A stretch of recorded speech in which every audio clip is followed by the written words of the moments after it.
Why are there still well-known people supporting Israel's special military right to exist genocide operation against Gaza?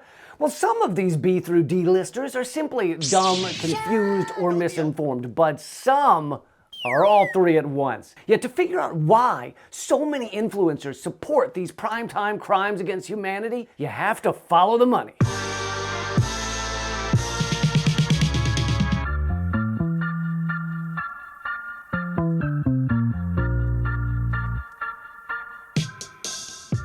Celebrities and influencers have come out of the woodwork to support Israel. But they aren't bad people, they're just germaphobes who endorse all kinds of cleansing, especially ethnic. The celebrities include Chuck Schumer's second cousin, IDF Wonder Woman, that woman does make you wonder, and Jerry Seinfeld. What's the deal with that guy? I don't know about you, but I like to take my moral cues from a guy who dated a 17-year-old when he was 38. Not that there's anything wrong with that, except laws. But believe it or not, there are anti-Zionist Jews in the world. Zionist and Jewish are not the same thing. In fact, there are more Christian Zionists in the US than there are Jews in the world. Like, literally. Of course, many of those Christians believe we Jews need to be in Israel to bring about the end times, at which time they believe we'll burn in hell. But they want us to burn in hell in the best possible way. For all eternity. I guess I had a different plan for eternity. I thought I'd be single, I guess. I'm sorry. Anyway, many of the other influencers supporting Israel are actually being paid to do so. We have no idea how many influencers actually took the $5,000 deal, but we do know some of the ones who didn't. I will not sell it on Palestinians for any amount of money. You cannot buy my support of a genocide.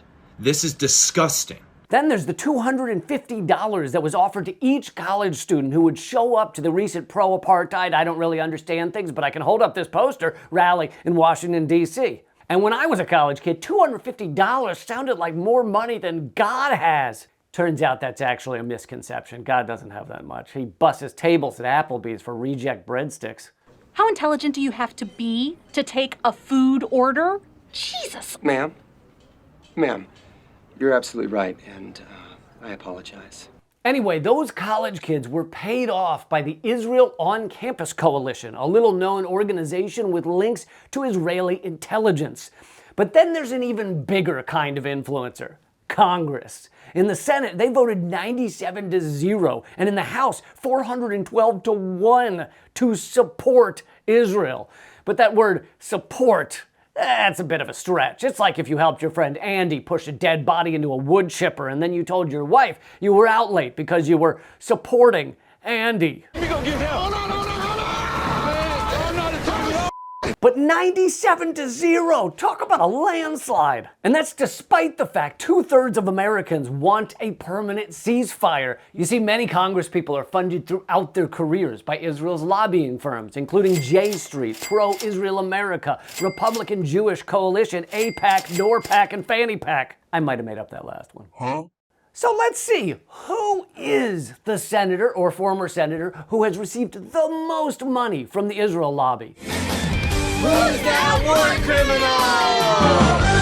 Genocide Joe Biden. Come on, man. And number 3 on the list is our good friend Hillary Clinton, who has wholly endorsed bombing children and hospitals. She rarely even asks which children.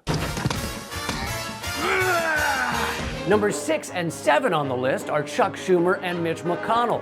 Mitch, what are you thinking? Hello, darkness, my old friend. Never mind.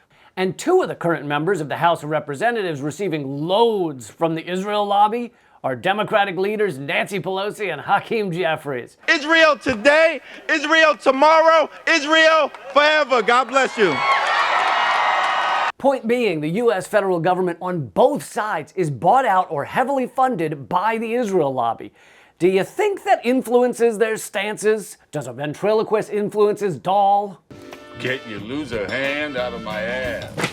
But it's not just the politicians the Israel lobby supports, it's also who they oppose and how they sink anyone who dare criticize the apartheid state. Representative Rashida Tlaib is the only Palestinian American in Congress. Therefore, Israel wants her in Congress less than Star Wars fans wanted Jar Jar Binks.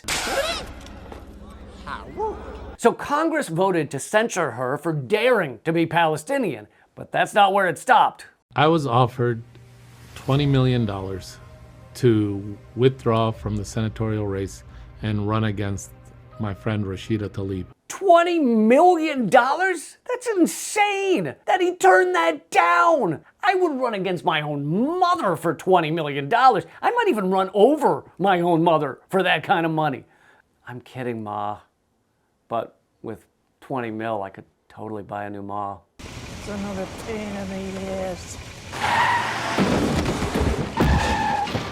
Now you may be thinking, $20 million sounds like a little more than the maximum $3,300 that you're allowed to donate to any candidate. No, $3,300 is the limit for a campaign contribution. This was a bribe. It's a completely different thing. Look, Burns, this is a big problem. You just can't throw money at it and make it go away. Gentlemen, I've decided there will be no investigation now. If you excuse me, I'll go away. And that's not all. AIPAC has promised to spend $100 million to unseat anyone who's critical of Israel's crimes. They just said that publicly. Could you imagine the outrage if another group said that? Like the KKK or sex traffickers or people who design escape rooms in such a way that you never speak to your sister-in-law again? Stop! Stop the game! She's gonna fall! Let her in! You guys, you have to...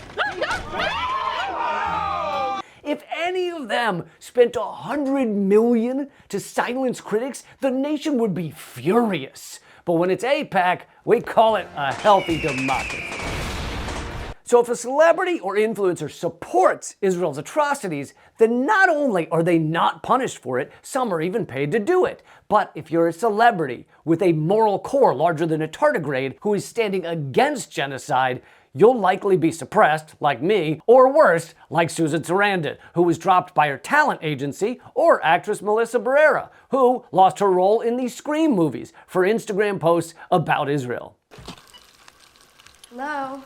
Do you condemn Hamas? Then, Newsweek ran a guilt by association article where they listed the celebrities supporting Sarandon, including some maniac named Lee Camp. I don't know who he is, but his name sounds like a halfway house for Civil War reenactors. Lee. Look, in a perfect world, no one supports mass atrocities. No one supports bombing hospitals and schools and bakeries and journalists. But we don't live in a perfect world. We live in an awful one with salmon-colored pants and Michael Bay movies and a U.S. government completely bought out by the Israel lobby. Now they're working on buying out the entirety of the message on social media. Don't let it happen. This genocide has to stop. That's it for this, episode 2 of America Inc. If you liked it, please share it and make sure you check out episode 1 and join my free email newsletter at leecamp.com to find out about all my videos and live streams. Thanks, and keep fighting.